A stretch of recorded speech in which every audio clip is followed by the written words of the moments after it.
Bienvenidas y bienvenidos a esta octava sesión virtual de acompañamiento de la Estrategia en el Aula, Prevención de Adicciones, presentada por la Secretaría de Educación Pública y la Secretaría de Salud. Les saluda Julieta Mendoza desde la Dirección General Aprende MX.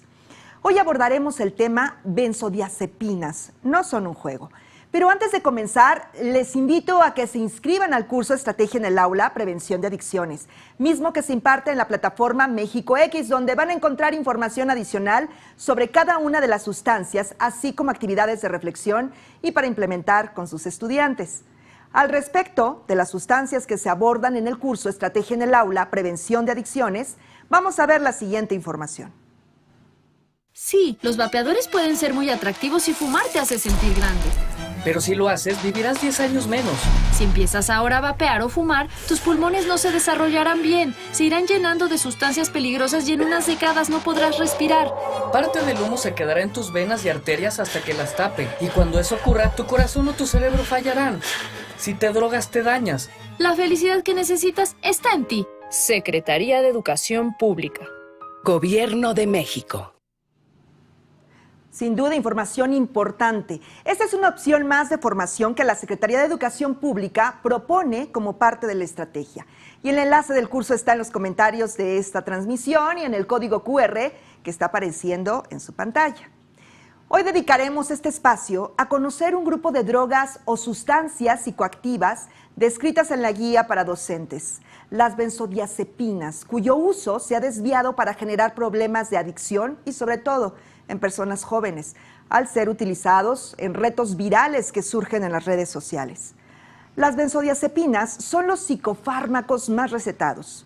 Surgieron en la década de los 60 como tratamiento en el manejo del insomnio y de la ansiedad. Sin embargo, su abuso puede alterar irreversiblemente la conducta de las personas, sus patrones de sueño, de habla, memoria y concentración, e incluso causar problemas respiratorios, caer en estado de coma o la muerte. Debido a sus efectos sedantes, las benzodiazepinas están asociadas no solamente a una adicción, sino a diversos delitos, como el abuso sexual. Vamos a hablar de ese tema, para hablarnos más de este grupo de medicamentos, sus características y sobre todo resolver dudas acerca de su impacto negativo en la salud de los niños, niñas y adolescentes a causa de su consumo fuera de la vigilancia médica. Tengo el gusto de presentar a la doctora Ana Rosa García Verdeja. Ella es psiquiatra general del Hospital Psiquiátrico Fray Bernardino Álvarez. A nombre de la Dirección General Aprende MX, doctora, bienvenida. Muchas gracias, buena tarde. Muchas gracias, doctora. Vamos a ver la semblanza de nuestra invitada de hoy. Doctora Ana Rosa García Verdeja. Médica cirujana, egresada de la Facultad de Medicina de la Universidad Nacional Autónoma de México. Especialista en psiquiatría por la UNAM, egresada del Hospital Psiquiátrico Fray Bernardino Álvarez. También es especialista en psiquiatría infantil y del adolescente por la UNAM, egresada del Hospital Psiquiátrico Infantil Dr. Juan N. Navarro. Actualmente se desempeña como jefa de División de Enseñanza y Capacitación del Hospital Parcial en el Hospital Psiquiátrico Infantil Dr. Juan N. Navarro. De nueva cuenta, bienvenida, doctora, y por favor envíen sus preguntas a través del chat de comentarios. La doctora Ana Rosa estará contestando cada una de sus dudas y sin más preámbulo, doctora, le damos la palabra. Muchas gracias. Bueno, es importante comenzar retomando algunos conceptos básicos, porque, como ya nos comentaba Julieta, las benzodiazepinas son medicamentos y es indispensable poder conocer que si bien son medicamentos muy seguros, su uso requiere una vigilancia muy estrecha para no caer en un uso problemático o en un consumo de sustancias nocivo. Para poder comenzar con la presentación, vamos a hablar primero, para retomar algunos conceptos de qué es una sustancia psicoactiva o lo que se conoce comúnmente como una droga. Bueno, tenemos que toda aquella sustancia que al ser introducida al organismo va a generar una respuesta, es decir, una modificación en el pensamiento, en la conducta, en el estado de ánimo, y de esta manera va a generar el desarrollo de algunas otras alteraciones en la forma en la que se percibe la realidad o la forma en la que una persona se conduce, va a ser considerada como una sustancia psicoactiva o como una droga.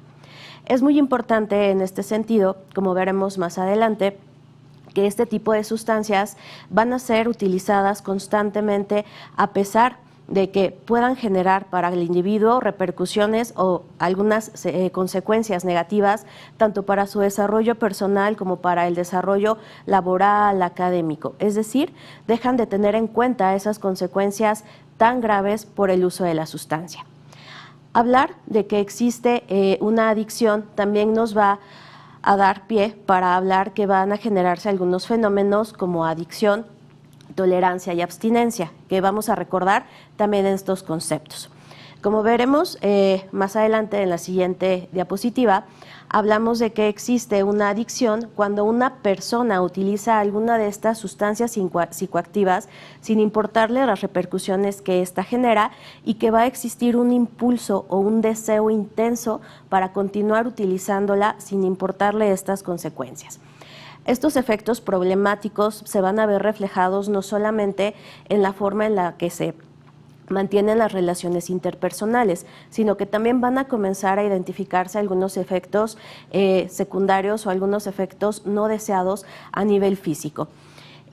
Consideramos actualmente que las adicciones son una enfermedad por esto, porque genera alteraciones tanto a nivel físico como a nivel psicológico y en las interacciones con el resto de las personas. Dentro de estos fenómenos de adicción tenemos particularmente bien definidos qué es la tolerancia y qué es la abstinencia. Hablamos de tolerancia cuando una persona va a requerir cada vez una cantidad mayor de una sustancia para alcanzar ese efecto deseado y al suspenderla se va a generar fenómenos de abstinencia. Cuando tenemos en conjunto estos dos fenómenos, tanto la tolerancia como la abstinencia, hablamos de que ya existe una dependencia a esta sustancia psicoactiva o a esta droga. Y esta dependencia se va a caracterizar nuevamente porque existe un deseo que no se puede reprimir para continuar utilizando la droga a pesar de que esto genera una consecuencia muy negativa y en la cual existe ya una pérdida del control. Es decir, a pesar de que una persona puede tener la intención de ya no continuar consumiendo, va a continuar haciéndolo porque el cuerpo va a generar toda una respuesta física. De acuerdo a cada sustancia es como se van generando estos fenómenos de abstinencia. Por ejemplo, tenemos que cuando se suspende, como vamos a ver un poquito más adelante, el uso de una benzodiazepina, las personas pueden llegarse a mostrar inquietas, con alteraciones en el patrón de sueño y sumamente angustiadas. Dependiendo cada sustancia, como ya se ha ido revisando a lo largo de este taller, ustedes también ya conocen cuáles son esos efectos de abstinencia a otras sustancias. Pero muy importante que recordemos que cuando combinamos estos dos fenómenos, tanto la tolerancia como la abstinencia, es cuando ya hablamos de que existe la dependencia a una sustancia. Actualmente se tienen bien identificadas cuáles son las principales sustancias de abuso a nivel mundial. Dentro de estas, las principales que tenemos es el alcohol, el tabaco, el uso de cannabis, alucinógenos, inhalantes, estimulantes, opiáceos y un grupo muy importante donde justo vamos a encontrar las benzodiazepinas, tiene que ver con el uso de estas sustancias con efectos sedante, hipnóticos o ansiolíticos. Es muy importante que partiéramos de retomar estos conceptos porque si bien una sustancia puede utilizarse de una manera adecuada como es un medicamento, cuando se lleva a un uso excesivo o a un uso que no está indicado o en un uso que no es el que nos ha indicado nuestro médico, es cuando podemos caer en estos fenómenos de adicción a las benzodiazepinas. Cada una de estas sustancias que platicamos va a tener diferentes mecanismos mediante los cuales se van a ir generando estos fenómenos de adicción, pero particularmente al hablar de las benzodiazepinas estaremos hablando que estos fenómenos de tolerancia y abstinencia se generan muy rápido por el efecto que tiene directamente sobre el sistema nervioso central. Como vamos a ver, para retomar, ¿cuál es la clasificación actual que tenemos de las drogas? Bueno, podemos hablar de que las drogas se pueden dividir, o estas sustancias psicoactivas se pueden dividir en tres grandes grupos. Uno es por el efecto que producen, el segundo es por el origen del que provienen y la tercera es si es de característica legal o ilegal. Las benzodiazepinas están dentro del grupo de las sustancias psicoactivas depresoras, es decir, lo que va a generar en el cuerpo es una disminución en la respuesta a los estímulos externos. Por ejemplo, en este grupo de depresores también encontramos el alcohol o la marihuana. En relación a su origen, las benzodiazepinas son de un origen sintético, es decir, es una sustancia que se produce en un laboratorio mediante una serie de reacciones químicas en las cuales se busca tener la conformación molecular que nos va a dar este efecto sedante. Y el tercero, que tiene que ver con relación a si son del grupo legal o ilegal, las benzodiazepinas son sustancias que se consideran de carácter legal. ¿Por qué? Justo son medicamentos que tienen una indicación muy precisa para su manejo desde el área de la salud. Para tener un panorama muy general respecto a qué está sucediendo a nivel mundial con el consumo de las sustancias, bueno, la Organización Mundial de la Salud en su último boletín en el cual hablan respecto a este consumo de sustancias nos da cifras sumamente alarmantes. Nos habla de que han existido actualmente un reporte de consumo hasta de 450,000 muertes por el uso de alguna de las sustancias. También nos habla que existe una prevalencia de uso de estas sustancias a nivel mundial hasta de un 6%, y algo muy alarmante también es, como vemos en la siguiente diapositiva, es que el uso de estas sustancias comienza en una etapa muy temprana. Actualmente se habla que el consumo de las sustancias de estos principales que hablábamos, de estos 11 tipos, va a comenzar generalmente durante la adolescencia temprana o la edad adulta joven. Esto nos implica un riesgo mucho mayor, porque si tenemos en cuenta que una persona inicia con un consumo muy temprano, también las consecuencias que van a ir teniéndose a largo plazo, pues nos habla de que va a tener una mayor afectación a nivel sistémico. Actualmente la OMS en este boletín que mostró en el 2018, también nos hablaba de una alerta que existe a nivel mundial respecto a las nuevas sustancias de abuso que se están utilizando, tanto a nivel sintético como el uso de algunas sustancias que ya existían previamente para un uso meramente médico, pero que actualmente se están utilizando de manera inadecuada. Dentro de estas alertas que nos marca la OMS es que particularmente el uso de algunos fármacos, como son particularmente las benzodiazepinas, algunos medicamentos que se utilizan para el control del dolor, como son analgésicos del grupo de los opiáceos, o también algunos otros medicamentos como el dextrometorfano, que lo conocemos por el jarabe que utilizamos para la tos, pues se están utilizando en mayor medida con un fin recreativo, es decir, se están utilizando esos efectos que nos puede dar de manera secundaria un fármaco, un medicamento, como una finalidad para el abuso. Ejemplo, ¿qué sucede cuando ingerimos una benzodiazepina sin una indicación médica o en una dosis que no es la indicada? Se van a generar efectos de sedación que evitan la percepción del resto de los estímulos corporales y del entorno. ¿Qué pasa cuando se utiliza también un analgésico opiáceo sin una indicación médica o en la dosis que no es indicada? Pues esto va a generar también una desconexión con el entorno, es decir, que se dejen de percibir los estímulos del ambiente. ¿Qué pasa con el uso del dextrometorfano? Que si bien lo podemos utilizar desde niños pequeños para el control de la tos, que de esa manera es un medicamento seguro, cuando se utiliza sin una indicación o en una dosis excesiva, lo que va a generar nuevamente, como el resto de los medicamentos, pues es esta sedación, que es lo que se busca como esa finalidad recreativa ante el abuso de la sustancia. Como vamos más adelante, este consumo de sustancias es problemático. En México se habla particularmente que hasta el 46% de la población adolescente ha llegado a tener contacto para el uso de alguna de estas sustancias, tanto de características legales o ilegales.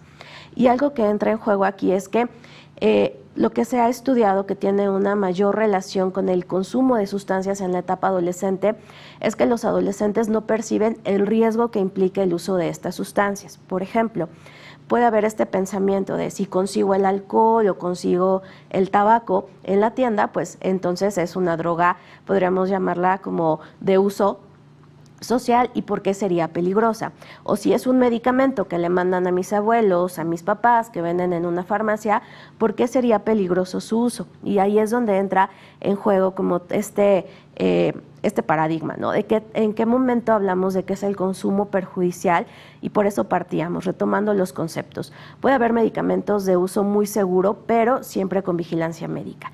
Cuando ya son medicamentos que se utilizan sin esa vigilancia, es cuando hablamos que se está dando un uso nocivo a la sustancia, cuando ya es un consumo problemático. Platicábamos que las estadísticas en México actualmente nos reportan que puede existir un consumo hasta en el 40-46% de la población adolescente, lo que nos dice que casi la mitad de nuestra población de adolescentes ha tenido un contacto, y esta puede ser la puerta de entrada para el contacto con otras sustancias y para un consumo cada vez mayor y más problemático. Actualmente, dentro de estos focos rojos que también detectamos con el consumo de sustancias, es que no solamente se utiliza una sustancia, sino que cuando hay acceso a una sustancia psicoactiva, puede haber un acceso a otro tipo de drogas también. Y de lo más peligroso es que la combinación de estas sustancias también nos va a llevar a que tengan efectos cada vez mucho más potentes, y que esto también nos genere efectos sumamente nocivos para la salud, que pudieran condicionar hasta un riesgo de muerte. Y bueno, para entrar ya en materia muy puntualmente, ¿qué son las benzodiazepinas? Las benzodiazepinas son medicamentos del grupo de los psicofármacos que van a estar indicados bajo ciertas condiciones muy particulares. Es decir, fueron medicamentos que se crearon con un objetivo del control de algunas enfermedades. Como veremos más adelante, las benzodiazepinas tienen exclusivamente 4 usos médicos. Estas son sustancias que se empezaron a sintetizar en los laboratorios alrededor de 1960, y los primeros que se lograron sintetizar fue el clordiazepóxido. Estos medicamentos, un año después, muy rápido, entraron en el mercado, particularmente con la síntesis de 2 medicamentos que todavía tenemos en uso, que es el clonazepam y el diazepam. Seguramente a ustedes les suena conocidos porque son las benzodiazepinas de mayor venta y que llegan a utilizarse de manera frecuente, pero es bien importante aquí que retomemos este concepto. Son medicamentos de un uso seguro siempre y cuando sean indicados por un médico, no cuando los tomamos sin una indicación. Este tipo de sustancias, existen varios tipos de medicamentos dentro de este grupo de las benzodiazepinas. Platicábamos del diazepam, del clonazepam, pero también tenemos algunos otros como alprazolam, lorazepam, bromazepam, midazolam, y que la diferencia que van a tener es que cada uno de estos tiene una vida media diferente. Es decir, su potencial de acción puede ir desde minutos hasta horas, y esto es lo que nos da como un amplio rango del uso de estos fármacos. Como veremos un poquito más adelante, aquellas benzodiazepinas que tienen un mayor riesgo de abuso son las que tienen una vida mucho más corta, porque es un efecto inmediato donde pueden describir los usuarios de esta sustancia que es un efecto sumamente placentero, es como un efecto de sedación que se da muy rápido y que dura un periodo corto, lo que les permite como continuar haciendo otras actividades. Sin embargo, este tipo de efectos tan rápidos y por un periodo corto es lo que les da también su potencial uso como sustancias de abuso, es lo que les convierte en sustancias de alto uso como en una dependencia. ¿Cómo se dan estos efectos de las benzodiazepinas, tanto a nivel sedante como relajante? Bueno, esto tiene que ver con que el uso de las benzodiazepinas, su administración, va a afectar directamente a los receptores de unos neurotransmisores que tenemos en el sistema nervioso central, que es el neurotransmisor GABA. Este neurotransmisor, su principal efecto es inhibitorio. Entonces, cuando utilizamos una sustancia como las benzodiazepinas que inhiben a este neurotransmisor, lo que van a generar justo es que se tenga un efecto sedante potente, es decir, que se inhiban estas respuestas de excitación.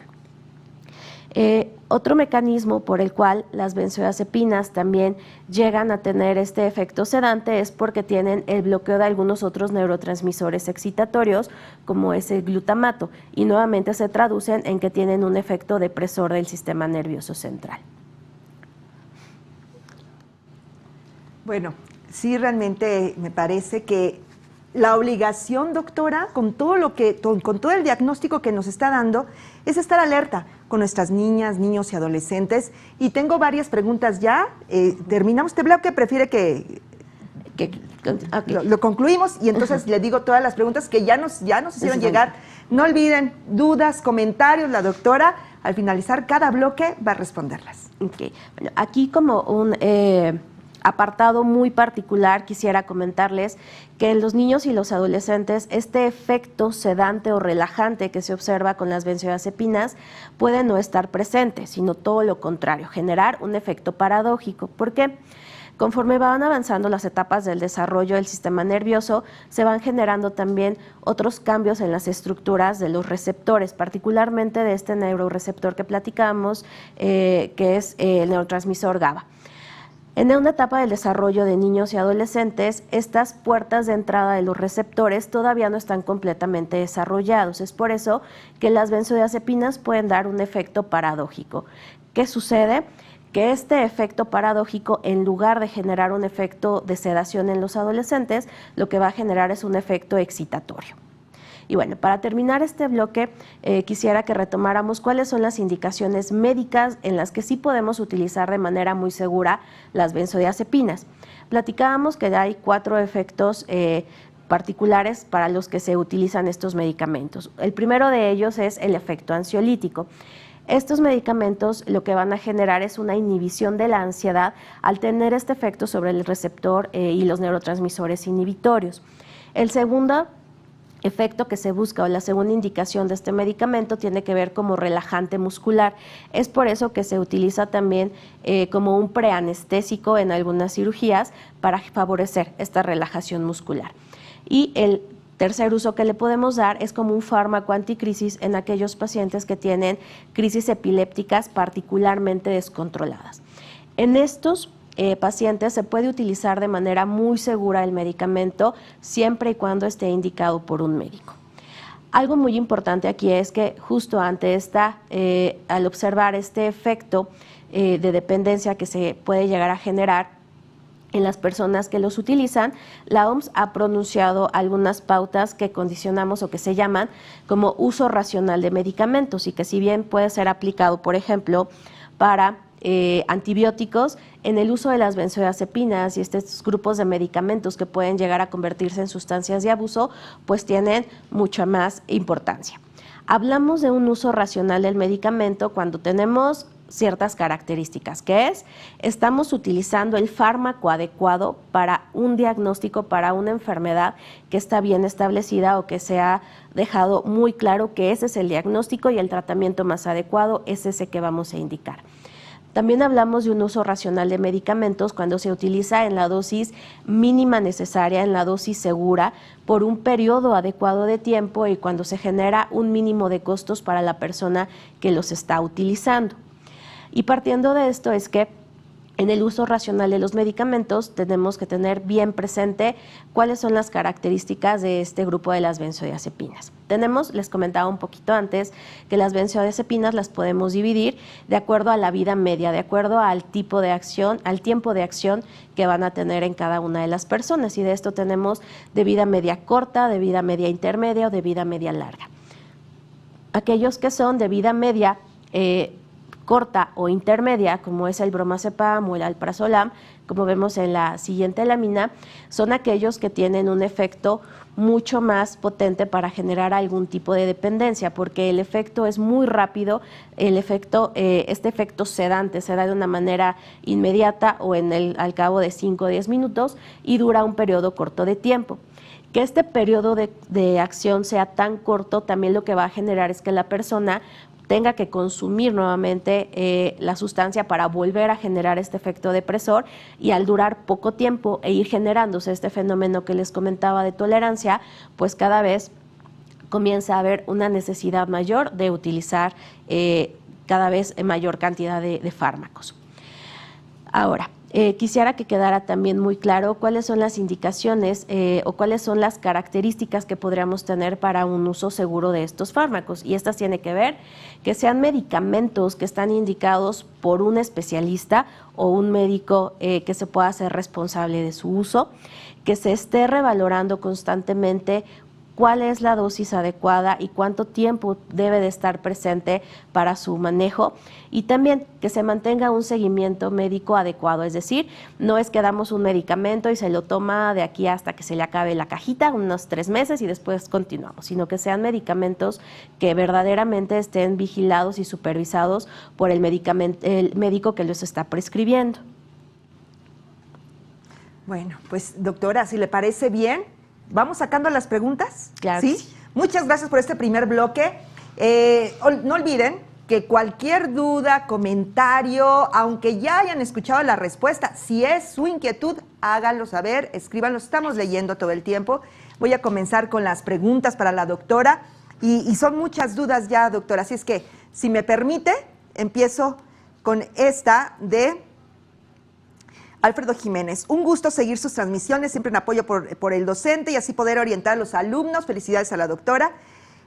¿Cuáles son los factores que pueden contribuir al desarrollo de una adicción, doctora? Le preguntan. Ok, bueno, para que se genere el consumo de alguna sustancia, sea la que sea, tienen que existir 2 factores particularmente: factores de riesgo y ausencia de factores de protección.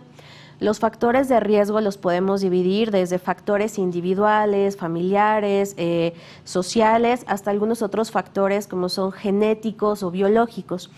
Por ejemplo, los factores de riesgo que más se han asociado para el consumo de alguna sustancia tiene que ver con la normalización del consumo, es decir, no se percibe que existe un riesgo real ante el uso de alguna sustancia. Si yo veo que en mis familiares o dentro de mi grupo social se ha normalizado el uso y en algunas ocasiones hasta se exige que se consuma como parte de eso necesario para la interacción social, ese va a ser el principal factor de riesgo que va a abrir la puerta para que se comience con el uso de alguna sustancia.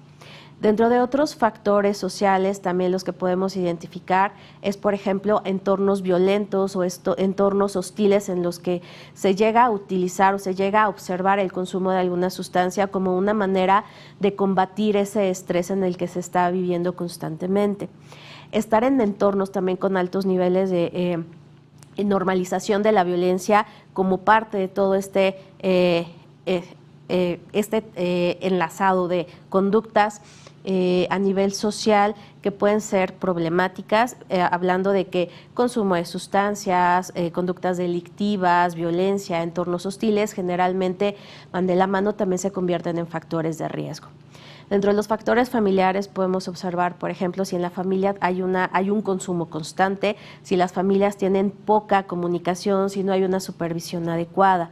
Y como factores personales también podemos encontrar algunos problemas como algunas situaciones de síntomas en el estado de ánimo, problemas de conducta que llevan al uso de una sustancia como una forma de tratar de combatir este tipo de sentimientos. Y factores genéticos también se ha identificado particularmente en el alcohol que puede haber ya una predisposición para este tipo de consumo. Con las benzodiazepinas no está tan estudiado también porque es una de las drogas que se están utilizando como recientemente, que están apenas en este auge. Muchas gracias. Wendy Yatsiri. Si una persona lo empieza a dejar, ¿es normal comer más de lo normal, doctora? Puede llegar a presentarse en ese efecto de descontinuación del fármaco. Platicábamos que puede haber cuadros de abstinencia. Esa abstinencia la vamos a ver un poquito más adelante, pero una manera en la que se puede presentar es con un incremento de la ansiedad. Platicábamos que las benzodiazepinas son sustancias depresoras, entonces cuando las eliminamos del sistema, lo que puede llegar a generarse es un efecto como ansiogénico, estar angustiados, nerviosos, inquietos, y que esto traiga consigo pues el incremento de alimentos como una forma también de contener esa angustia ante la suspensión del fármaco. Entonces sí puede llegar a ser una de las formas en las que se presenta la abstinencia. Gracias, doctora. Roque Vázquez, contradictorio que tengan propiedades medicinales y que en consumo excesivo afecten todos los órganos de nuestro cuerpo. Un saludo desde Chimalhuacán. Doctora, ¿a qué se debe esta contradicción? Pregunta Roque Vázquez. Ok, bueno, esta parte contradictoria tiene que ver particularmente con la manera en la que se utiliza un medicamento. Por ejemplo, podemos utilizar de una manera adecuada alprazolam, por decirlo, en 2 miligramos, cuando están indicados por el médico y que conoce perfectamente que ese efecto va a durar 4 a 6 horas y que va a ayudar a combatir algunos de los síntomas de ansiedad que se están presentando en ese momento. Pero cuando ese medicamento ya no me lo estoy tomando como me lo indica el doctor, es decir, en lugar de tomarme esos 2 miligramos, me tomo 8, 10, 20, es cuando se convierte ya en un uso problemático. Es cuando estamos hablando de que este efecto contradictorio, si bien es una sustancia que puede ayudarnos a controlar algunas enfermedades, se vuelve nociva, pero porque la estamos utilizando de la manera inadecuada. Es cuando no se le da la indicación adecuada, cuando no estoy siguiendo las sugerencias de mi médico y lo estoy utilizando sin un conocimiento de qué es lo que puede pasarme, qué es lo que va a suceder en mi cuerpo cuando tengo este uso irracional de la medicina. ¿Cómo se diagnostica una adicción, doctora? Ok, bueno, para hablar de una adicción tenemos que tener bien presente estas características con las que iniciábamos, ¿no? Tenemos que hacer una entrevista con el paciente y, si es posible, también con alguno de los familiares. Hablando de que nuestra población son niños y adolescentes, siempre tiene que estar presente alguno de los familiares para poder darnos el resto de la información. Y en esta información lo que vamos a estar buscando particularmente es cuánto se está consumiendo, con qué periodicidad la estamos utilizando, cuál es el efecto que se está buscando en su uso, y particularmente hablamos de una adicción cuando ya tenemos estos dos fenómenos que platicábamos de tolerancia y abstinencia, que son muy puntualmente con las benzodiazepinas. Este fenómeno de tolerancia es cada vez necesito una dosis más grande para alcanzar el mismo efecto sedante, es decir, tengo que ir creciendo el consumo para llegar al mismo resultado, y cuando al suspenderlo tengo estos fenómenos de abstinencia, que puede ser el incremento de la ansiedad, variaciones en el patrón de sueño, irritabilidad, todos los efectos ante la suspensión de una sustancia. Es cuando hablamos de que ya existe una adicción. Muchas gracias, Wendy de la Luz. ¿Hasta qué tiempo puedes volverte un consumidor permanente? Okay. Es una pregunta compleja, porque de acuerdo a la indicación por la cual estamos utilizando el medicamento, son tiempos variables. Se habla actualmente en la literatura médica que el uso de una benzodiazepina no debería de sobrepasar los 3 meses con vigilancia del médico que la está prescribiendo. Sin embargo, hay algunas condiciones muy puntuales, por ejemplo, pacientes con epilepsia de difícil control, donde la única forma en la cual se ha logrado estabilizar ese nivel de crisis, el número de crisis que se presenta, es con una benzodiazepina. Bueno, estamos hablando de que van a ser pacientes que requieran el uso de este grupo de medicamentos a muy largo plazo, platicando tal vez de años, periodos prolongados. Depende en realidad de cuál es el motivo por el que lo estamos utilizando, pero particularmente cuando estamos hablando del uso de benzodiazepinas en el entorno, por ejemplo, de salud mental, cuando lo damos como un ansiolítico, no debe de sobrepasar los 3 meses, y si es así, el médico nos explicará por qué es que lo vamos a requerir durante un periodo mayor de tiempo, y también nos va a explicar cuáles pudieran ser como las opciones de tratamiento para cambiar. Pero es una pregunta complicada, depende mucho del motivo por el cual estamos utilizando. Seguramente, doctora, muchas gracias. ¿Qué efectos en la conducta tiene la ingesta de las benzodiazepinas? Okay. Bueno, lo que va a generar, vamos a hablarlo mucho más detalladamente en el siguiente bloque, pero para adelantar un poquito, al ser depresores del sistema nervioso central, los efectos principales que van a tener estas sustancias va a ser justo inhibir la conducta. Vamos a observar personas somnolentas, letárgicas, que tengan falta de energía para hacer alguna actividad, que van a pasar periodos largos dormidos, que van a estar... También puede llegar a haber esta percepción de un lenguaje enlentecido, un pensamiento lento, y son las principales características que podremos ver en la conducta. Heriberto Arias, qué importante saber cuáles son las drogas que afectan a los alumnos, doctora. Y también José Guadalupe Martínez Hernández pregunta: gracias por informar en qué tipo de presentaciones se pueden conseguir las benzodiazepinas. Esta me parece que es muy pertinente, doctora. Sí.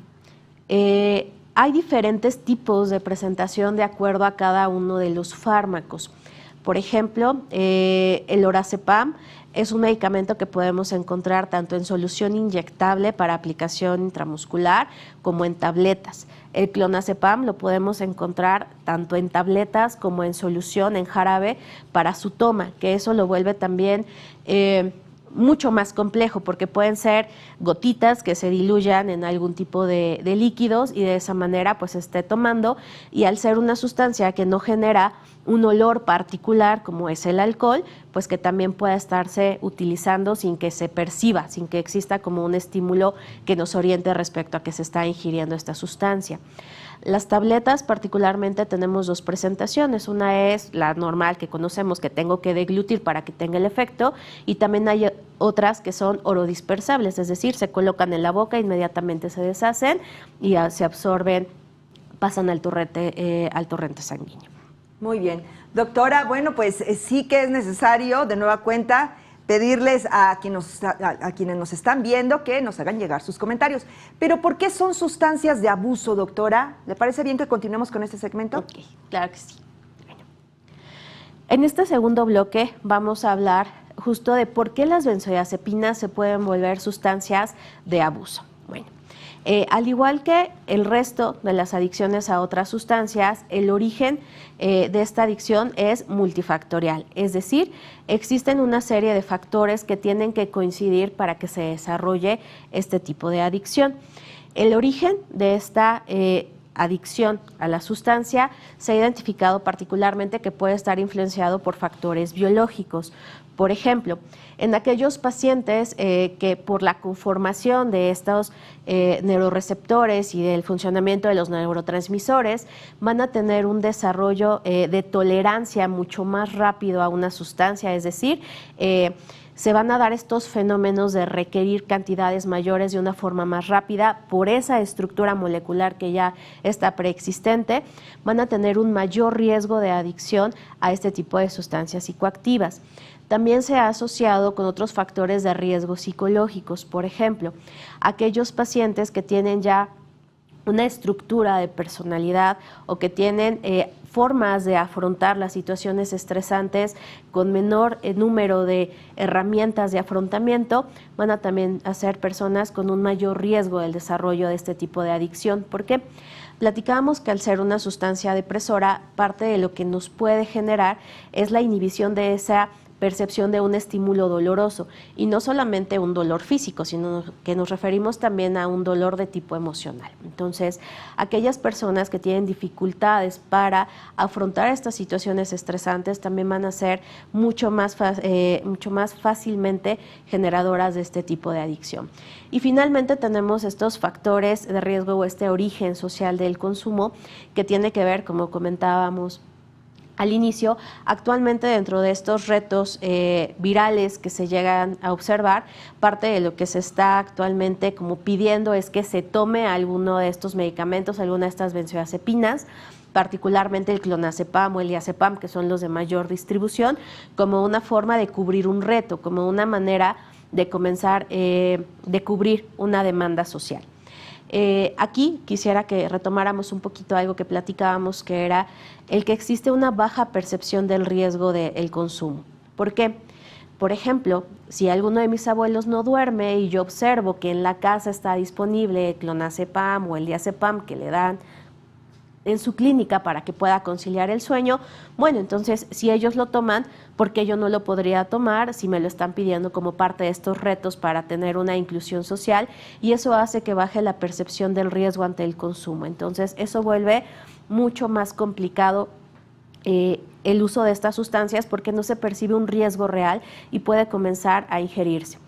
Algo también muy complicado es que platicábamos que en los adolescentes puede haber un efecto paradójico, es decir, si no llegan a este efecto sedante, sino más bien lo que presentan es el efecto paradójico de agitación o ansiedad, eso también los puede llevar a que sigan tomando este tipo de sustancias, buscando ese efecto que les dicen como los amigos o en estas redes sociales que se puede generar como un efecto sedante. Una característica importante que también tenemos que retomar aquí es cuál es aquella población que puede generar esta parte de la dependencia o el abuso de alguna sustancia. Aquí tenemos que identificar dos poblaciones. Una es aquellos pacientes bien identificados en donde se les indicó con una receta que tenían que utilizar ese medicamento, pero que llegan a tener un uso irracional. Es decir, ellos, sin ninguna indicación del médico, incrementan la cantidad del consumo de esta sustancia y lo pueden llegar a utilizar ya no para controlar un síntoma por el que se les dio, sino ya como un uso recreativo. Cuando dicen, me gusta cómo me siento cuando me lo tomo, es cuando hablamos que estos pacientes que inicialmente sí tenían una indicación médica, comienzan a tener este uso irracional.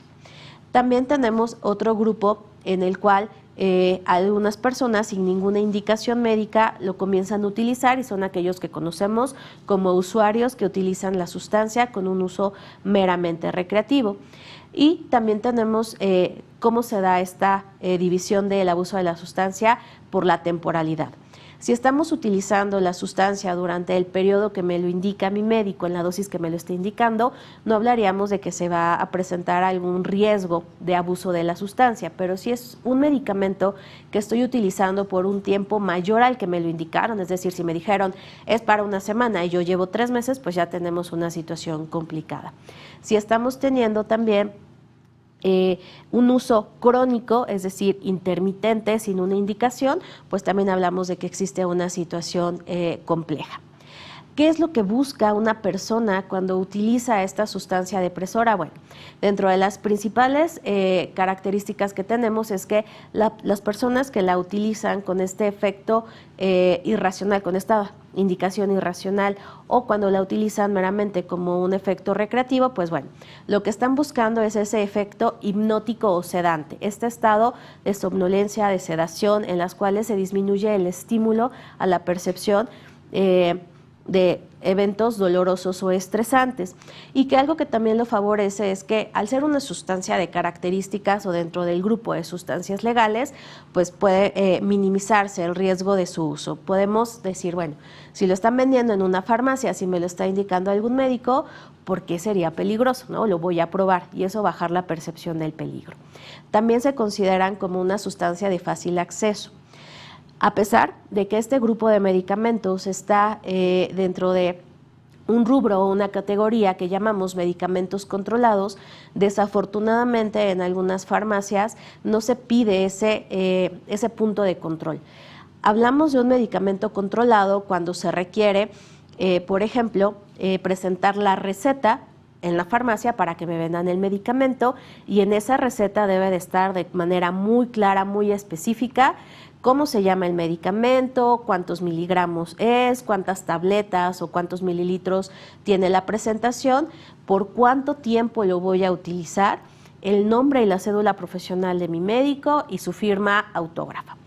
Hablamos de que a pesar de que existen estos lineamientos a nivel legal para que se pueda mantener un control de este tipo de medicamentos, desafortunadamente en algunos lugares no sucede así y el acceso es fácil. Basta con llegar a la farmacia y decir, véndeme un clonazepam, para que sea una sustancia a la cual se pueda tener el acceso, y que también el costo es mucho más bajo en comparación con algunas otras sustancias psicoactivas, por ejemplo, en comparación con la heroína o con la cocaína, la venta de clonazepam.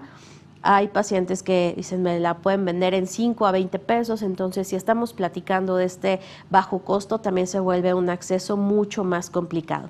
Y bueno, el factor más grave, que es al que tenemos que apelar todos, como en esta parte de la prevención, es que existe una nula conciencia del riesgo de su uso. Entonces, partir de que si bien son medicamentos seguros, únicamente cuando me las está indicando un doctor, también nos va a poder dar esta facilidad de tener procesos psicoeducativos con los estudiantes para decir que no porque sean un fármaco, no porque los encuentren en la farmacia, son sustancias que no son peligrosas. Bueno, otro factor muy importante a considerar es que, platicábamos, cuando se tiene acceso a una sustancia, generalmente es la puerta de entrada para el contacto con muchas otras sustancias, y la combinación de este grupo de medicamentos, particularmente con alcohol, o con otro grupo de fármacos que son los opiáceos, condicionan un riesgo vital. Se han reportado desafortunadamente casos hasta de fallecimiento por el uso combinado de este grupo de medicamentos. ¿Qué genera que estos medicamentos desarrollen rápidamente como este efecto adictivo en las personas. Bueno, esto tiene que ver con que rápidamente se dan los fenómenos de tolerancia. Platicábamos que la tolerancia es cada vez necesito dosis mayores para alcanzar el mismo efecto que sucede con las benzodiazepinas a nivel del sistema nervioso central. Conforme el cuerpo va asimilando este tipo de medicamentos, lo que se va generando es que los neurotransmisores y los neuroreceptores se van volviendo, podríamos llamarlo como resistentes al efecto, y para que puedan abrirse esas puertas de entrada se requiera cada vez una dosis mayor para alcanzar ese efecto. Entonces, es una situación sumamente compleja porque también se van sumando, ¿no?, cada vez más factores de riesgo en esta población para generar algún tipo de adicción. Y retomando algo de las preguntas que veíamos en el segmento previo, bueno, ¿qué puede llevarnos a la generación de estas adicciones? La ausencia de estos factores de protección, que factores de protección tenemos también a nivel social, familiar, escolar, y que se conjunten con un mayor número de factores de riesgo, como son todos estos factores biológicos, psicológicos y sociales que en conjunto pues nos llevan al desarrollo de alguna adicción a cualquier sustancia. En la siguiente diapositiva vamos a observar cuáles son estos efectos particularmente que nos llevan al uso de una benzodiazepina. Y aquí quisiera que partiéramos primero cuáles son los usos o cuáles son los efectos ideales de estos medicamentos o por qué es que un médico nos lo receta. Bueno, hablábamos de que existen indicaciones muy precisas como anestésicos en la presedación, como ansiolíticos o para el control de crisis epilépticas, y justo el efecto que se va a buscar es que dé el alivio de esa tensión muscular, que nos ayude al control de la ansiedad, que nos ayude al control de esas crisis epilépticas o que nos ayude también como un estado de presedación al momento de que entramos a una cirugía. Esos serían los efectos ideales y pueden ser esos momentos en los cuales estamos utilizando de manera adecuada un medicamento. ¿Cuáles son efectos agudos que no deseamos del fármaco, pero que sin embargo sabemos que pueden estar presentes? Bueno, que se generen alteraciones en el estado de conciencia o en el estado de alerta, es decir, ante esta sedación las personas pueden ir experimentando algunos efectos como disminución de ese estado de alerta, como estar en un estado de ensoñación. También parte de estos efectos secundarios o efectos no deseados, pero que conocemos que pueden presentarse con el medicamento, puede ser un estado de somnolencia o de aletargamiento, donde la persona sí nos describe es que tengo sueño constantemente, tengo sueño todo el día, me cuesta mucho trabajo empezar a hacer mis actividades, pero que pueden ser efectos secundarios, si bien no deseados con el uso del fármaco, que sabemos que sí pueden estar presentes. También en aquellos pacientes particularmente que son altamente sensibles a este tipo de medicamentos, lo que podemos observar es que tengan cierto deterioro en la función motora, es decir, que tengan cierta torpeza motriz y pueden llegar a presentarse también algunos otros efectos como mareos, disminución de la frecuencia cardíaca, de la presión arterial, que también sean asociados al uso del fármaco. Y algo muy importante, que es justo el motivo por el cual veníamos platicando, se pueden generar este tipo de adicciones a las benzodiazepinas. Bueno, el uso de estos fármacos puede reducir la respuesta emocional a ciertos estímulos externos, como es el dolor físico o el dolor emocional. Que estos medicamentos nos generen un estado de sedación nos van a llevar justo a que esa respuesta esté disminuida. Y bueno, ¿qué pasa con el uso crónico de estos medicamentos? Se van a generar estos eventos de tolerancia. También se genera una dependencia física y psicológica. ¿Por qué? Platicábamos que las benzodiazepinas tienen efectos sobre los receptores y sobre el neurotransmisor GABA. Esta modificación que hacen a nivel neurobioquímico va a ser una modificación persistente en las cuales cuando dejamos de utilizar el fármaco se va a generar toda una sensación física y emocional displacentera. ¿Qué pasa? Si yo estoy experimentando altos niveles de angustia porque ya no estoy utilizando el fármaco, eso también va a generar que todas las sustancias químicas en mi cuerpo se modifiquen y esto pueda llevarnos, por ejemplo, a una elevación de frecuencia cardíaca, presión arterial, que se presenten dolores de cabeza, náuseas, mareo, alteraciones en los ciclos de sueño, particularmente lo que se observa son cuadros de insomnio y temblor distal. En algunos casos mucho más graves puede llegar a observarse también hasta la presentación de alguna crisis epiléptica o de alguna convulsión, como generalmente se conoce. Ahora, ¿qué efectos podemos observar en una intoxicación? Hablábamos inicialmente ya de cuáles son esos efectos ideales, cuáles son efectos secundarios del medicamento y qué puede pasar con el uso crónico, pero ¿qué sucede en aquellas situaciones en donde consumo el medicamento y estoy en un estado de intoxicación aguda? Es decir, consumí una sustancia en una dosis mayor a la que me había indicado mi médico y de la manera por el tiempo inadecuado. Hablamos ahí que existe una intoxicación.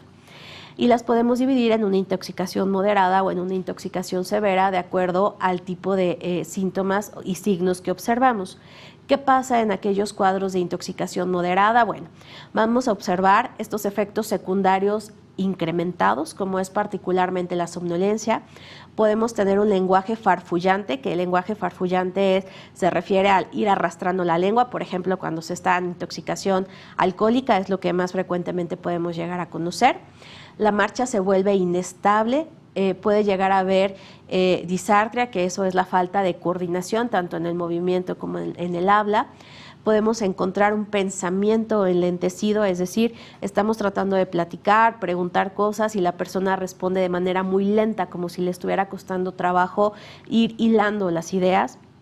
Podemos encontrar también algunos otros signos a nivel físico, como es una disminución en la frecuencia cardíaca o en la presión arterial. Puede llegar a haber en algunos casos incontinencia urinaria, es decir, emisiones de orina o emisiones fecales no controladas. Podemos llegar a tener en los adolescentes particularmente este efecto paradójico, es decir, que estén excitados, muy irritables, que estén con un incremento en la psicomotricidad. Y bueno, en aquellos casos de intoxicación grave, lo que llegamos a observar particularmente y que se vuelve de mayor riesgo es la depresión respiratoria. ¿Qué pasa con este efecto sedante, este efecto depresor? Platicábamos que el efecto de las benzodiazepinas va directamente sobre el sistema nervioso central. Al afectar estos centros respiratorios que están controlados a nivel central por el medicamento, se puede llegar a generar una pausa, una inhibición en este impulso de respirar, y esto es lo que nos lleva a los cuadros de depresión respiratoria que se vuelven graves y que pueden llegar a condicionar la muerte. También hablamos de que en estos tipos de intoxicación grave o muy aguda, incrementa la salivación y al no estar consciente la persona para hacer el proceso normal de tragar la saliva, lo que puede suceder es que se broncoaspire, es decir, que esa saliva vaya a otros sitios en los cuales nos puede llegar a generar este tipo de ahogamiento. Y bueno, puede llegar a presentarse también estados de coma y muerte, particularmente cuando tenemos el consumo combinado con alguna otra sustancia depresora. ¿Qué sucede? Cuando tenemos ya estos cuadros de abstinencia, platicábamos qué sucedía en los estados de intoxicación.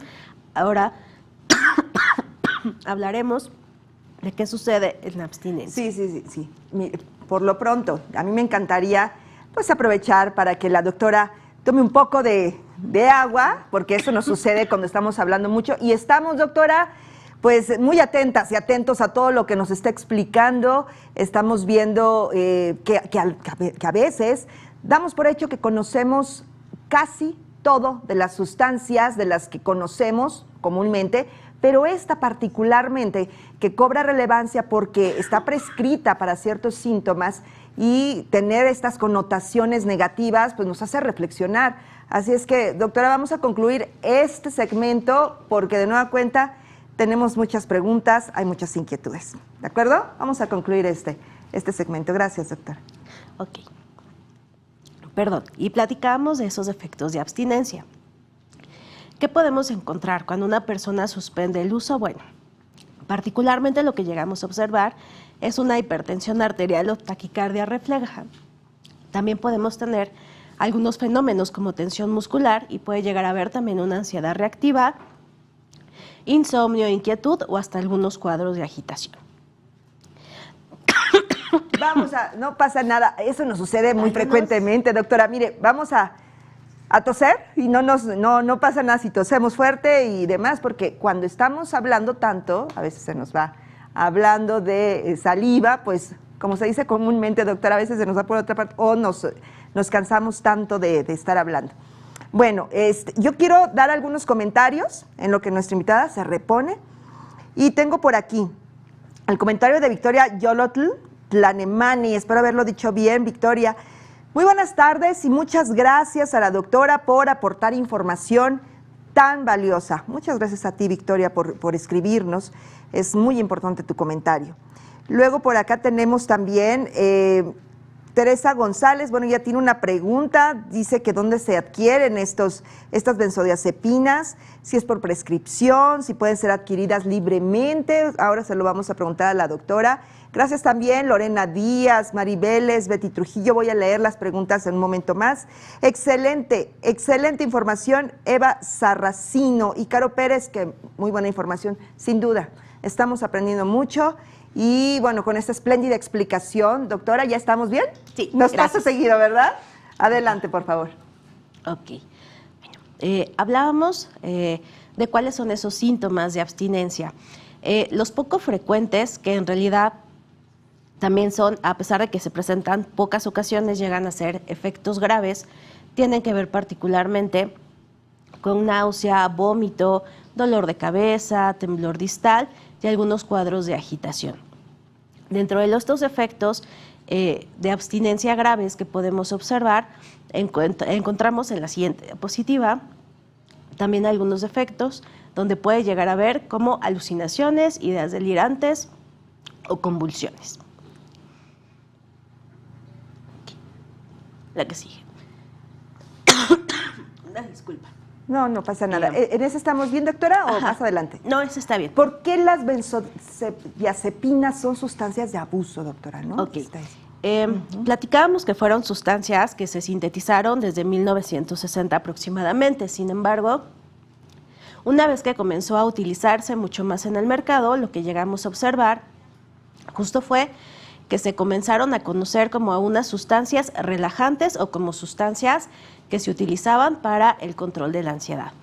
Ese fue el motivo por el cual comenzó a haber de manera mucho más frecuente su uso generalizado dentro de la población y se comenzó a observar o se comenzó a como utilizar de manera social como una sustancia depresora y decían, bueno, estás muy estresado, tómate esto, casi como si fuera un remedio mágico. Y fue esto lo que lo llevó a un uso de manera irracional, es decir, ya no se estaba utilizando con una finalidad médica, ya no se estaba utilizando bajo una indicación o una prescripción del fármaco, sino que más bien se estaba utilizando de una forma como social o por recomendación de alguna otra persona. A partir de ese momento fue que la Organización Mundial de la Salud y también algunas agencias como la FDA en Estados Unidos, comenzaron a identificar que esta se podría convertir en una sustancia de abuso y comenzaron a tener como ciertas precauciones. Particularmente, en el año 2018, la OMS se pronunció y lo que nos dijo fue que había un incremento importante en el uso y el abuso de estas sustancias sin indicación médica y que podía conducir a cuadros graves de dependencia de la sustancia.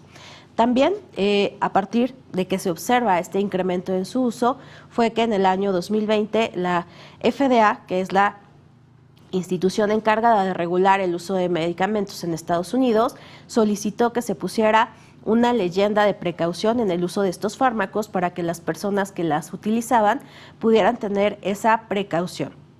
El saber que pueden ser sustancias que se conviertan en un medicamento que se utilice de manera irregular, que su uso requiere siempre una vigilancia médica y que si bien son medicamentos seguros, solamente son seguros bajo una prescripción adecuada.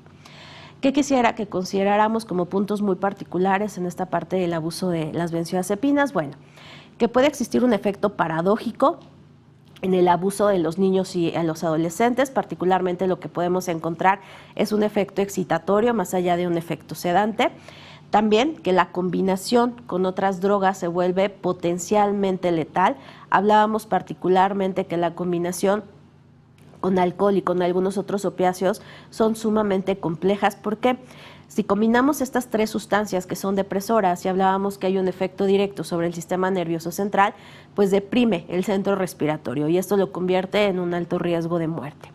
Y bueno, finalmente, este riesgo de tener algún accidente o de llegar a que condicione la muerte el uso de la sustancia no solamente es por el efecto directo de sedación o de privación de los centros respiratorios, sino que también se han ido asociando, por ejemplo, a que bajo la intoxicación con esta sustancia se pueden cometer algunos actos delictivos o se puede haber un mayor número de accidentes. Vaya, doctora, sí que estamos reflexionando. Me parece que es oportuno en este momento parar y hacer las preguntas que ya muy amablemente ustedes nos hicieron llegar. Marita Jurecita dice que gracias por acompañar a docentes y madres, padres de familia, quienes aplican directamente la estrategia en el aula. Sin duda, Marita, muchas gracias por este comentario necesario y sí, hay que revisar la estrategia en el aula. Y bueno, Carmen Laura dice, muy buena presentación, ¿podrían compartirla, por favor? Carmen Laura Romo Ruiz. Carmen, este material, el que utilizó la doctora en esta sesión y las anteriores con otros especialistas, está disponible en línea en Estrategia en el Aula, Prevención de Adicciones, y el código QR está apareciendo en este momento. El enlace también está en el chat de los comentarios, así es que cuenta con esta presentación y con las anteriores de toda la serie, allí los podrás consultar. Bueno, el comentario también de Gregoria Valadez va en este sentido. Me agrada mucho y sí, estoy aprendiendo. Gregoria, seguramente todas y todos estamos en la misma circunstancia, estamos aprendiendo. ¿Y quién mejor que la doctora para responder ya nuestras preguntas? Doctora, aquí tengo varias. Lorena Díaz dice, buenas tardes, ¿qué benzodiazepina es la más adictiva y la más fuerte, doctora? Okay. Las que tienen un mayor potencial de adicción son aquellas que tienen un efecto mucho más rápido y que duran menor tiempo activos en sangre. Particularmente las que tenemos con un mayor nivel de desarrollo de adicción es, por ejemplo, el midazolam, que tiene un efecto sedante muy rápido de 10 a 15 minutos, pero también está el alprazolam, el lorazepam, el bromazepam, que son mucho más fáciles de conseguir, particularmente por la venta en farmacia, y que su vida media también es muy corta. Muy bien, muchas gracias. Mari Vélez, ¿en qué casos se deben recetar las benzodiazepinas y qué tanto control debe haber por parte del usuario y sobre todo de los médicos? Okay. Platicábamos que hay 4 indicaciones muy precisas para este medicamento, que son el control de los síntomas de ansiedad, el control de las crisis epilépticas, también como un efecto de relajante muscular y como un preanestésico, que esto únicamente lo utilizan, por ejemplo, los anestesiólogos antes de entrar a cirugía. En los otros dos rubros, particularmente en el efecto ansiolítico y en el efecto como para el control de las crisis epilépticas, son medicamentos que tiene que vigilar de manera muy, muy estrecha el médico y que en realidad cuando se utiliza este tipo de fármacos, así como cuando nos dan un antibiótico y el médico nos indica lo tienes que tomar 7, 14 días, un mes, el tiempo que te estoy indicando, porque esa es la forma adecuada. Con este tipo de medicamentos también sucede algo muy parecido. Los médicos nos tienen que indicar, como con cualquier otro fármaco, cuáles son los posibles efectos secundarios y que tenemos que vigilar lo que nos digan, nos deben de decir desde ese momento. Es un medicamento que vas a utilizar por una semana, por 2 semanas, por un mes, que vamos a ir disminuyendo paulatinamente porque es un medicamento que a largo plazo sí puede llegar a generar algunos efectos secundarios no deseados, pero siempre tiene que ser bajo vigilancia médica. Platicábamos que hay algunos otros casos, por ejemplo, en epilepsia, donde el uso de las benzodiazepinas puede ser crónico, se puede llevar a varios meses o en algunas ocasiones hasta años, y en esos casos el médico que nos está indicando el fármaco va a ser el encargado de supervisarlo cada mes, cada 2 meses, en la periodicidad que se considere adecuada, específicamente en esos casos donde el fármaco es de uso crónico. Muy bien. Muchas gracias, doctora Betty Trujillo. Gracias por compartir la información muy útil para todos los que participamos en el proceso educativo. Y doctora, ¿podría comentar cómo se controla la distribución de estos fármacos? Muchas gracias. Platicábamos un poco que son medicamentos que se encuentran dentro del grupo de fármacos controlados. Hablamos de medicamentos controlados cuando hay una vigilancia muy particular en la Secretaría de Salud respecto a cómo es que se van a distribuir y más que nada cómo se van a vender.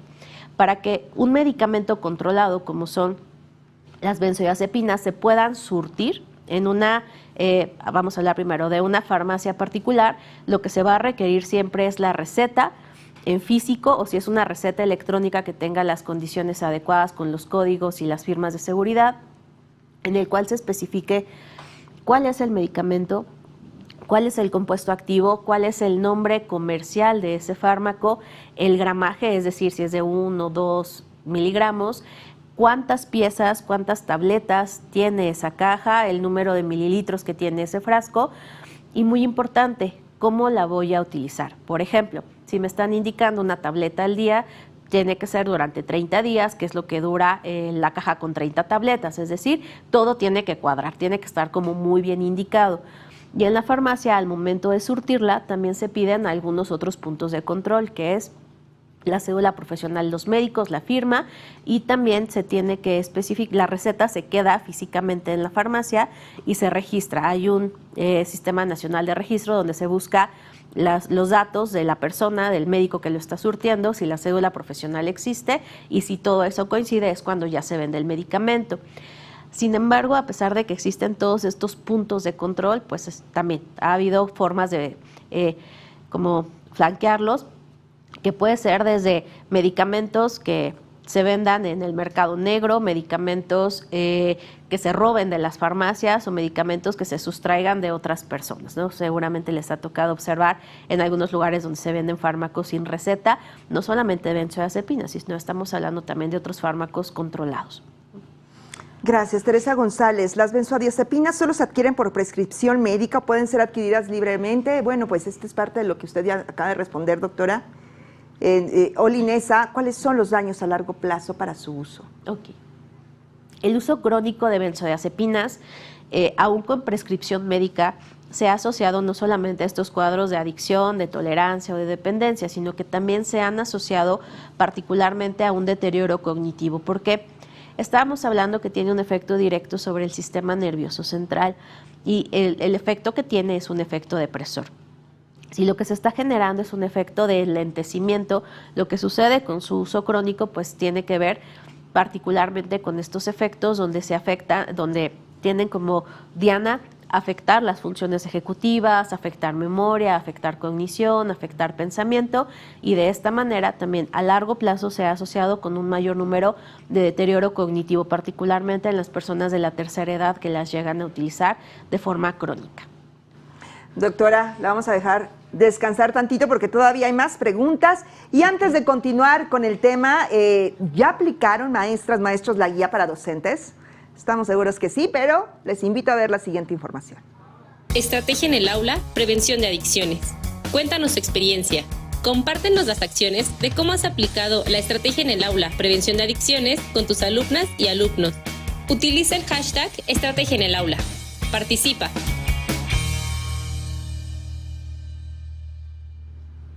Y así de fácil es compartirnos sus buenas prácticas sobre esta importante estrategia.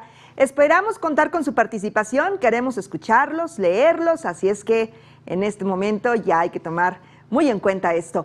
Bueno, retomando el tema, doctora, nos ha hablado sobre los efectos que causa el consumo de las benzodiazepinas, pero ¿a qué se debe, doctora, que adolescentes y jóvenes tengan pues esta predilección para consumirlas? ¿Por qué pasa eso? Okay. Vamos a esta parte. Sí. Vamos a retomar en este bloque justo el por qué se vuelve una sustancia potencialmente de abuso en los adolescentes, pero también por qué son sustancias como tan socorridas por este grupo de la población. Hablábamos que parte de estos efectos que tiene este medicamento es el efecto depresor o el efecto sedante, donde se inhibe esa respuesta a ciertos estímulos dolorosos del entorno y que lo que se busca es ese efecto depresor, esa sedación. Al ser sustancias de fácil acceso, de bajo costo, como podríamos llamarlas de carácter legal o socialmente aceptadas, porque si yo veo que otra persona en mi familia lo utiliza, pues bueno, muy probablemente yo también voy a disminuir esa percepción del riesgo. va a ser mucho más fácil el que me acerque al consumo de esta sustancia. Dentro de estas, platicábamos un poco al principio, que dentro de estas sustancias de abuso que actualmente se están utilizando, hay una gran preocupación porque cada vez se está llevando como esta experimentación con nuevos medicamentos que en un inicio fueron utilizados bajo un efecto terapéutico, pero que ahora se están utilizando con un efecto recreativo. ¿Qué puede suceder en esos casos? Si un medicamento que yo tenía indicado para controlar, por ejemplo, hablábamos un poco del dextrometorfano, que es un medicamento que se puede llegar a dar como un inhibidor de la tos o como un favorecedor de la expectoración, pues lo que llega a experimentarse por este grupo de personas es, al tener un fácil acceso, al poderse comprar rápidamente, el poder tener como esta seguridad ante la compra, que es directo en una farmacia y no como en toda esta parte de la adquisición ilegal en las calles, pues va a ser una sustancia a la que muy probablemente voy a tener un acceso más rápido y con la que se puede llegar a experimentar. No es algo que únicamente esté pasando con las benzodiazepinas. Esta experimentación y este uso nocivo de los medicamentos se ha observado con varios fármacos. Platicamos particularmente con los analgésicos, como son los opiáceos, y con algunos otros jarabes como el dextrometorfano. Ahora, ¿qué sucede cuando los niños, niñas o adolescentes llegan a tener este consumo de sustancias? Bueno, se ha asociado particularmente a que incrementa el número de lesiones o que se vean involucrados en mayor número de accidentes. Platicamos, y aquí quisiera retomar, que para que se lleguen a presentar estos cuadros de adicción o de dependencia, de tolerancia a la sustancia, debe de haber factores de riesgo, particularmente los que tienen una importancia mayor aquí son los factores de riesgo personales, psicológicos.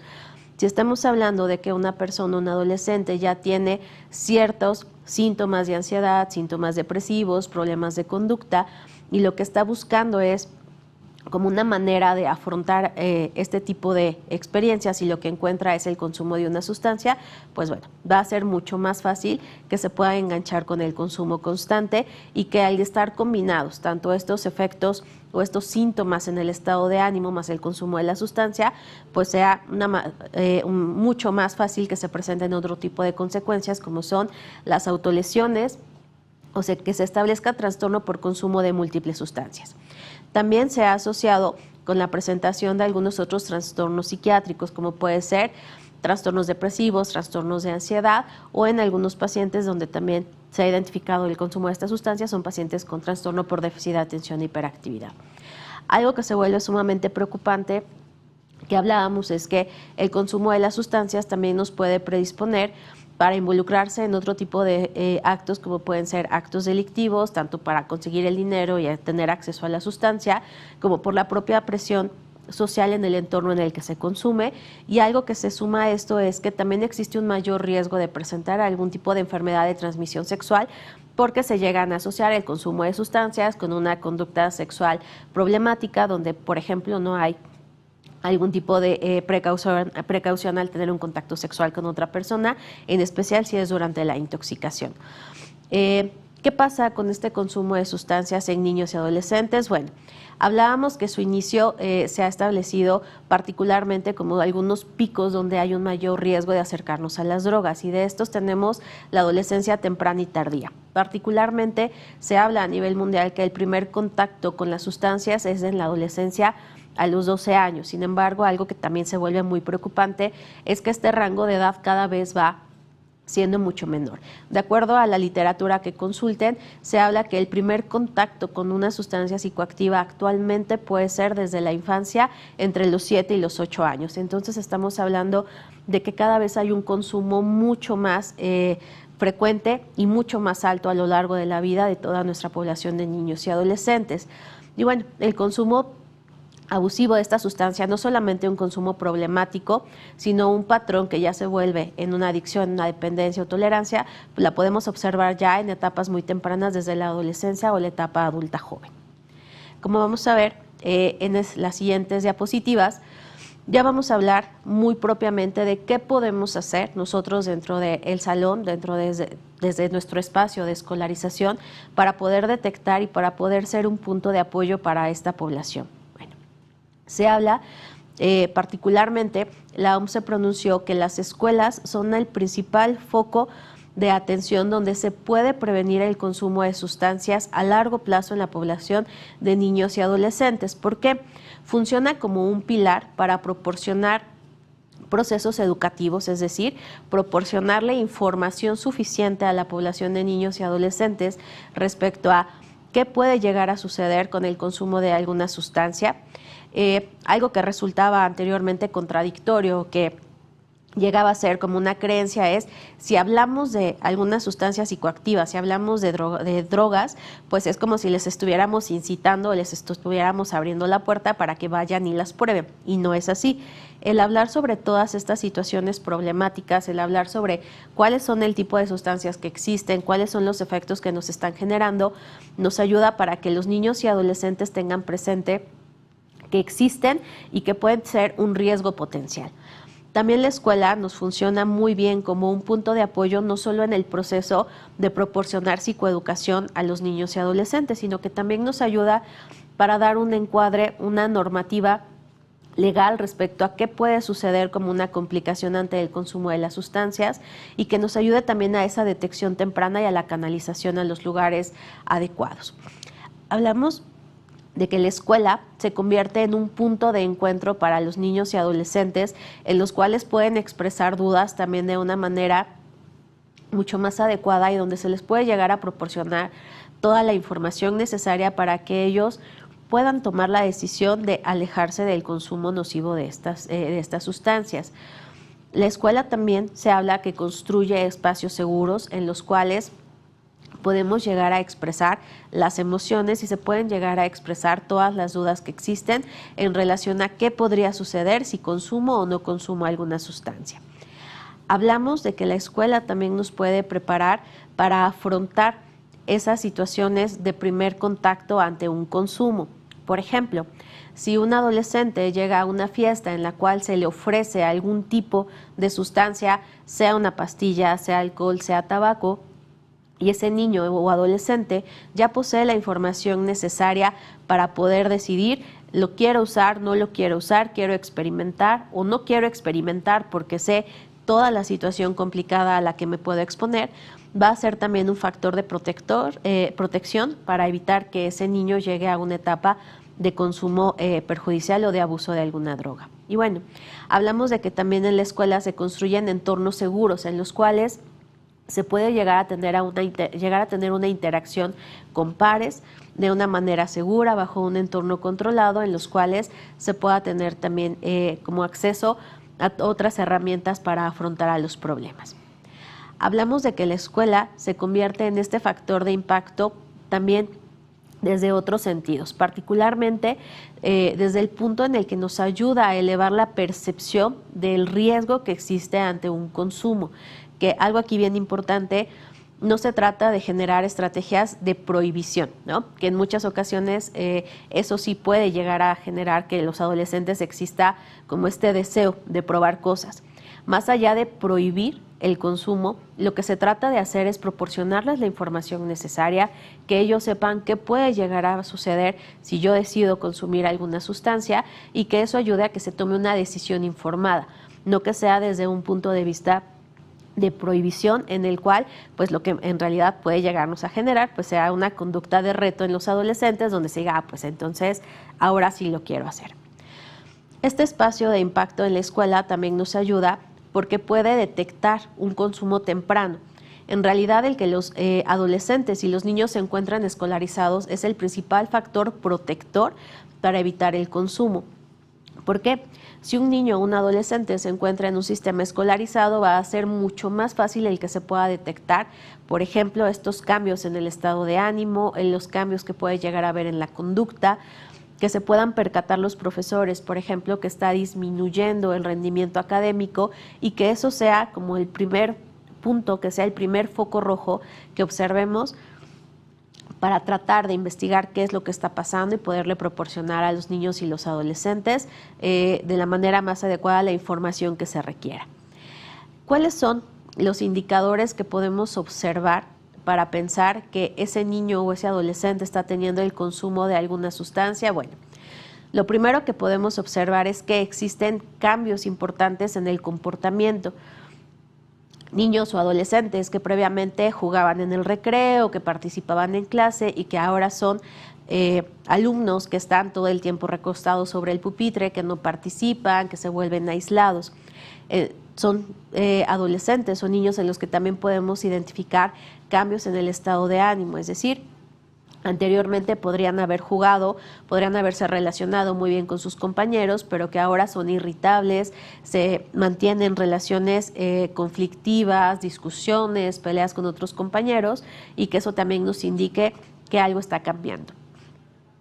¿Qué más podemos observar en estos adolescentes? Bueno, podemos identificar que hay cambios en la interacción con otros, que se aíslan, que puede haber cambios en el patrón de sueño o en la actividad psicomotriz. Por ejemplo, pueden llegar a ser niños o adolescentes que observemos sumamente agitados o irritables dentro del salón de clases, que cambian el arreglo personal, que dejan de asearse, que dejan de llevar tareas, en los cuales observamos una disminución en ese rendimiento académico. Ahora, ¿qué sigue? ¿Cómo podemos detectar un posible consumo de sustancias? Si ya tenemos identificados estos cambios en el comportamiento, en la conducta, en el funcionamiento, en el rendimiento de alguno de nuestros niños y adolescentes, y tenemos esa duda, podemos aplicar algunas escalas muy generales de tamizaje, que lo que nos ayudan es justo a tener información más precisa y a que los adolescentes o los niños puedan darse cuenta de que algo está pasando con ese comportamiento observado por los demás. Y dentro de estas, la que les recomiendo es la prueba Kraft. Esta es una prueba muy rápida, que como veremos en la siguiente lámina, de lo que nos habla son preguntas muy, muy sencillas. Primero, y que se responden de manera dicotómica, únicamente se responde sí o no, de acuerdo a si se está presentando o no cierta conducta. Y lo que nos pregunta esta escala es si en alguna ocasión he subido al auto de alguna persona bajo el efecto de alguna sustancia, si yo en alguna ocasión he consumido alguna sustancia o alguna droga para relajarme, si en alguna ocasión he tenido problemas por el consumo de esa sustancia, si ha sido una cuestión problemática en el entorno académico o en el entorno familiar, y que en realidad con que se responda sí a alguna de estas preguntas estaríamos hablando que ya estamos teniendo un foco rojo para el consumo de alguna sustancia psicoactiva en la población de niños y adolescentes. ¿Y qué sucede? Bueno, ya tenemos este paso de identificar los síntomas, los cambios en la conducta, en el estado de ánimo, tenemos una confirmación con una prueba de tamizaje, y ahora ¿qué hago con toda esta información que tenemos con los adolescentes y los niños dentro del salón de clase? Bueno, lo primero es prestar la atención suficiente a qué está sucediendo con esos cambios en el estado de ánimo o en la conducta de los chicos. El segundo paso sería establecer un contacto adecuado con los familiares, con el tutor responsable, para hacerles saber que se ha detectado estos cambios en el comportamiento y que se ha indagado con el adolescente y se ha descubierto que sí hay un consumo de alguna sustancia, para finalmente poder integrar todo un proceso en el cual se le brinde el apoyo, la orientación, la canalización adecuada, y se pueda también tener información respecto a qué puede estar causando ese consumo de la sustancia y estos cambios en el comportamiento. Una vez, en la siguiente diapositiva, vamos a observar qué sucede, ¿no? Una vez que ya detectamos ese consumo, ustedes van a ver aquí un flujo de información muy, muy, muy largo, pero que en realidad a lo que se refiere es: se identifica el consumo de sustancias en un niño o adolescente, se hace el contacto con la familia, y parte de ese proceso de intervención a nivel escolar también es que se pueda compartir con el resto de los compañeros, que se pueda hablar con el resto de profesores, con los directivos, respecto a que se ha identificado un consumo de sustancias dentro del plantel escolar, para que se puedan tomar otras medidas, como un plan de acción, es decir, poder investigar qué otros chicos podrían estar sometidos o expuestos a este tipo de situaciones y poderles derivar, poder ir teniendo cada vez más redes de apoyo. Por ejemplo, identificar cuáles son las instancias en salud mental cercanas a domicilio a donde podríamos canalizar a estos alumnos y a sus familias para que reciban atención, y para eso contamos con dos líneas particularmente. Tenemos una que es CIJ Contigo, que está disponible en el 55 52 12 12 12 y que tiene tanto servicio de mensajería como servicio de atención en llamada, y que lo que se busca es tener información, por ejemplo, ¿no? Comunicarnos, es decir, mi hijo o mi alumno de tantos años de edad se ha detectado que inició con consumo problemático de alcohol, de marihuana, de benzodiazepinas, ¿a dónde le puedo canalizar? Y que a partir de esta información que se nos dé, se le pueda referir al lugar más adecuado para recibir la atención en salud que se requiere, porque platicábamos, el consumo de sustancias se considera una enfermedad. También tenemos otras líneas, como es la línea de la vida, que la encontramos disponible para que nos puedan proporcionar una orientación muy temprana respecto a estoy identificando cambios en el estado de ánimo o en la conducta de un alumno o de un familiar, y estoy sospechando que tiene un consumo, y que en esta línea también nos puedan proporcionar la información necesaria respecto a cuáles son las instancias en salud más cercanas para poder acudir. Estas dos serían de muy fácil acceso, están disponibles las 24 horas, particularmente la línea de la vida tiene establecido todo un sistema de referencia y de contrarreferencia en donde podemos tener un rápido acceso. Y la línea de la vida la podemos contactar en el 01800 911 2000. De hecho, seguramente han encontrado información o propaganda en algunos medios de comunicación, porque es una línea que se ha generado como una estrategia nacional para tratar de afrontar estos problemas por el consumo de sustancias en niños, niñas y adolescentes. Ahora, ¿qué sucede? ¿Cuáles podrían ser intervenciones basadas para utilizar en el aula? Yo les recomiendo el modelo de las 5 A's, que en realidad se trata de tener muy organizado estos procesos para hacer intervenciones con los niños y adolescentes, que la primera es averiguar. Esta se trata de poder evaluar qué es lo que está sucediendo, por qué este niño, por qué este adolescente que tengo en mi aula está teniendo estos cambios de conducta, porque estoy observando que tiene cambios en su arreglo, que está teniendo problemas en el funcionamiento académico, que está teniendo dificultades para mantener un rendimiento estándar a lo que veníamos observando. Una vez que ya se identifica, ya se averigua qué es lo que está sucediendo, podemos pasar al segundo punto, que es aconsejar. ¿Qué es lo que podemos aconsejar una vez que ya averiguamos qué es lo que está sucediendo con ese adolescente, qué es lo que está sucediendo con ese consumo? Bueno, podemos llevar nuevamente a este proceso psicoeducativo donde se explica nuevamente qué pasa con estas sustancias, qué información tenemos disponible, cuáles son las complicaciones a largo plazo que puede haber, cuáles son las consecuencias negativas para su salud física y emocional, y que se pueda aconsejar disminuir el consumo.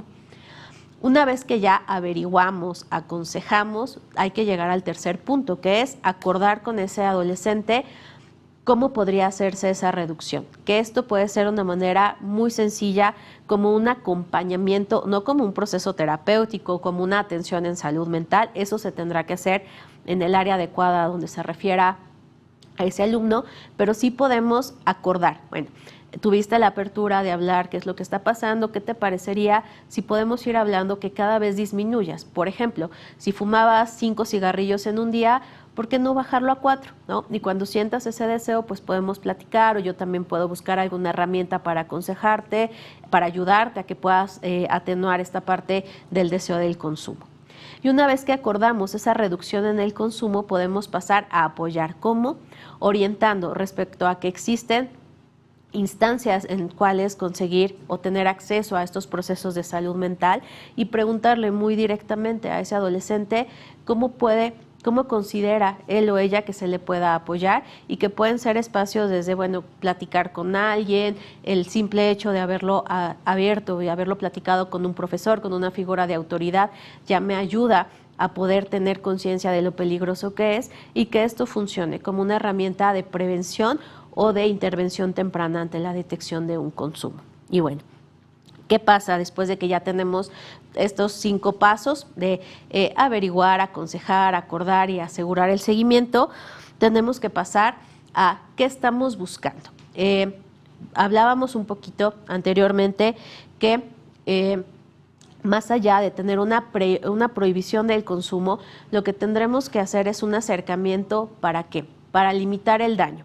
Si hablamos con los adolescentes de que se les prohíbe alguna situación, sea lo que sea, muy probablemente eso lo tomen como una invitación para retar a la autoridad, como llega a suceder en esta etapa del desarrollo. Entonces, tener todas estas estrategias dirigidas para limitar el daño, es decir, para que cada vez se consuma menos, para que se eleve esa percepción del riesgo del consumo, va a ser una estrategia mucho más efectiva para tratar de abordar con nuestros adolescentes y con los niños una salud mental en la cual no se incluya el consumo de sustancias. Y bueno, para terminar, ¿cuáles son las conclusiones a las que tendríamos que llegar? El consumo de sustancias en niños y adolescentes se vuelve una situación cada vez más problemática y con un alto impacto en la salud física y emocional de nuestra población. Es por eso que necesitamos tener cada vez un mayor número de intervenciones destinadas tanto para su detección como para su tratamiento oportuno. Al ser un problema de salud, particularmente en los adolescentes, al ser la población más vulnerable, es necesario que todos estemos preparados para hacer una intervención temprana, para poder detectar desde una etapa inicial cuáles son los factores de riesgo a los cuales están expuestos para tratar también de irlos modificando y poder ir teniendo cada vez una mayor percepción de cómo las herramientas de autocuidado desde el nivel personal de cada uno de los niños y adolescentes van a ir favoreciendo que tenga un desarrollo saludable. Algo más que también debemos de tener bien presente es que desafortunadamente cada vez existen más sustancias de abuso y que sustancias que anteriormente podríamos considerar como seguras, ejemplo, los medicamentos, actualmente se pueden utilizar en este mercado de drogas de abuso de sustancias psicoactivas con la finalidad de obtener ese efecto secundario deseado por los usuarios. Y bueno, las benzodiazepinas, si bien pueden ser medicamentos de uso seguro cuando son prescritos por un médico y vigilados con un seguimiento adecuado, también son medicamentos que pueden llegar a utilizarse con un efecto recreativo y convertirse en sustancias de abuso. Por eso la importancia de que sea considerado dentro de estos grupos de psicoeducación para que todos podamos tener información suficiente para hacer las intervenciones adecuadas. Y bueno, para terminar, poder prevenir el consumo va a ser nuestra principal herramienta para evitar cuadros graves de adicción en los cuales se ponga en riesgo la vida de las personas. Con esto terminaríamos. Doctora, realmente nuestro reconocimiento y nuestra felicitación porque nos dio todo un diagnóstico y todo lo que compartió hoy muy amablemente. Seguramente ustedes que nos están viendo querrán consultarlo y ya saben, directamente las indicaciones está en la estrategia, en el aula y también en el chat de esta transmisión. Nada más quiero finalizar con estos comentarios de parte de Nayeli Terán. Gracias por esta conferencia. La información que nos proporciona a través de los especialistas en el tema, hemos podido implementar la estrategia en el aula Prevención de Adicciones. Muchas gracias, Nayeli. Ese es el objetivo. Rocío Jardón, excelente información, doctora. Muchas felicidades y muchas gracias por compartirnos conocimientos. Estoy aprendiendo mucho. Todos estamos aprendiendo, Rocío. Y, doctora, muchísimas gracias. Muchísimas gracias. Bueno, las benzodiazepinas son sustancias que lamentablemente han llegado al mercado ilegal y esto las pone al alcance de niñas, niños y adolescentes, como ya escuchamos con la presentación de la doctora, sobre todo si tomamos en cuenta su popularidad para cumplir retos virales a través de las redes sociales. Es por ello que nos corresponde hacerles saber y reflexionar junto a nuestros estudiantes que las benzodiazepinas no son un juego. Recuerden que pueden apoyarse en los materiales y medios de contacto que la Estrategia en el Aula, Prevención de Adicciones, ha puesto a su disposición, así es que esta información la pueden consultar en la página que aparece en pantalla, estrategiaenelaula.cep.gov.mx o bien en el chat de la transmisión, tanto para docentes como para familias, padres, madres de familia, tutores, en fin. Muchas gracias, doctora Ana Rosa. Muchas gracias por compartirnos sus conocimientos y estamos seguros que esta información les será de gran ayuda y complemento a las y los docentes. Muchísimas gracias, doctora. Muchas gracias por la invitación. Bueno, de nueva cuenta, recuerden que el material que utilizó la doctora en esta sesión estará disponible en el curso en línea Estrategia en el Aula, Prevención de Adicciones. Y está ya, el código QR está apareciendo en pantalla. El enlace está en la sección de comentarios. Pueden continuar las reflexiones acerca de lo que escuchamos hoy en el grupo de docentes Aprende MX y si aún no forman parte de esta gran comunidad, les invito a que se unan en el enlace que aparece en la pantalla y en el chat de comentarios de esta transmisión. Las y los esperamos en la sesión virtual con el tema Inhalables, aléjate. Es difícil recuperarse.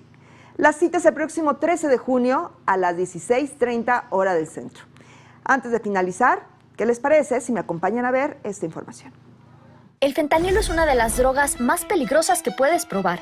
Te puede enganchar desde la primera vez y comienzas a morir en cuanto la pruebas. Es muy difícil detectarlo. No tiene olor ni sabor. Te lo pueden ofrecer en polvo blanco, pastillas o aplicado en pequeños pedazos de papel. También lo mezclan con gotas para los ojos o aerosol nasal o lo añaden a dulces o golosinas. Es tan adictivo que es casi imposible dejarlo de consumir. Por eso los traficantes la añaden a otras drogas para engancharte más fácilmente. Cuando te ofrezcan cualquier sustancia, la que sea, nunca aceptes. Si entra a tu cuerpo, te adormecerá. Perderás interés en las actividades diarias y sufrirás de ansiedad, paranoia y agresividad. Con el tiempo, tus brazos, manos, dedos y cuello se irán deformando y perderás el control de tus movimientos. Y desde la primera vez te relaja tanto que afecta gravemente a tus funciones vitales.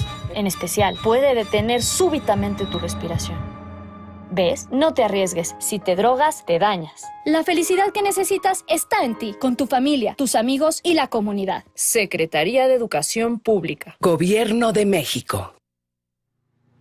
Así nos despedimos de ustedes, no sin antes agradecer a la Secretaría de Educación Pública, a la Secretaría de Salud y al equipo que hizo posible la producción y transmisión de esta sesión virtual. Y sobre todo a ustedes que hoy participan y enriquecen este espacio en beneficio de sus estudiantes. Yo soy Julieta Mendoza y nos vemos muy pronto. Pásenla bien.